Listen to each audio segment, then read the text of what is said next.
मुल्क में तेल और गैस के नए ज़खायर दरियाफ्त हुए हैं। तफसीलात के मुताबिक पाकिस्तान के सूबा सिंध में तेल और गैस के नए ज़खायर की दरियाफ्त में अहम कामयाबी देखने में आई है।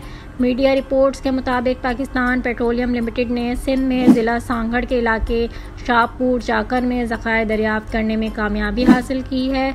PPL ने 3,560 मीटर गहराई में सुराख करने के बाद गैस और तेल के ज़खायर की दरियाफ्त की तस्दीक की है। गुज़िश्ता माह खैबर पख्तूनख्वा में तेल और गैस के बड़े ज़खायर दरियाफ्त हुए थे। गुज़िश्ता माह खैबर पख्तूनख्वा के ज़िला कोहाट के तिल ब्लॉक में तेल और गैस के ज़खायर दरियाफ्त हुए थे।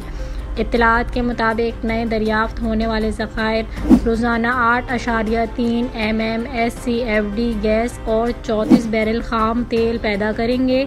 ये बात काबिल गौर है कि मुल्क ने इस साल जून में तेल और गैस के ज़खायर की तलाश में अहम पेशरफ्त की है। जून में oil and gas development company limited को सिंध और पंजाब में तेल और गैस के ज़खायर की दरियाफ्त का ठेका दिया गया था। कंपनी अपनी कोशिशों में कामयाब रही और इसे तेल और गैस दोनों के अहम ज़खायर मिल गए। तेल और गैस के ज़खायर की तलाश के दौरान पहली कामयाबी सिंध के ज़िला टंडो यार के गेले ब्लॉक में मिली। इस इलाके में यौमिया 1400 बैरल तेल और 50,20,000 क्यूबिक फीट गैस के ज़खायर मौजूद थे।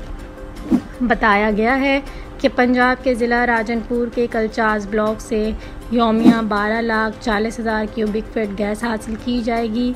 ये एक अहम तलाश है क्योंकि तवानाई के ज़खायर की तलाश में एक और अहम कामयाबी की नुमाइंदगी करता है। कहा जाता है कि मुल्क के गैस के ज़खायर में ख़ास तौर पर तेज़ी से कमी हो रही है। इस सूरत-ए-हाल में इस साल दरियाफ्त होने वाली गैस के ज़खायर से मुल्क की गैस की ज़रूरियात को किसी हद तक पूरा करने में मदद मिलेगी।